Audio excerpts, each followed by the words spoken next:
Merhaba. Bu çağrım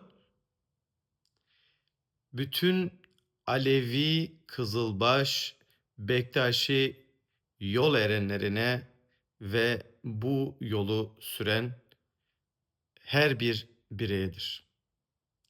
Gerçek anlamda bir Alevilik yaşamak ve aktarmak istiyorsak öncelikle bunu dilimizden başlayarak yapabiliriz. Elbette tarih süreci içerisinde bir sürü şey dönüşüme, değişime ve deformasyona uğruyor, bozuluyor, zamanla başka bir şeye dönüşüyor.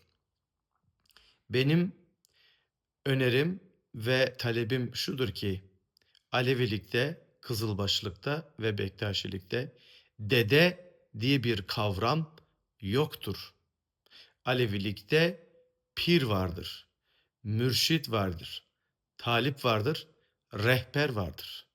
Ne zamandan beri Alevi pirlerinin, Kızılbaş, Kızılbaşların pirlerinin adı dede oldu? Bunu biraz düşünelim ve dilimizi düzeltelim.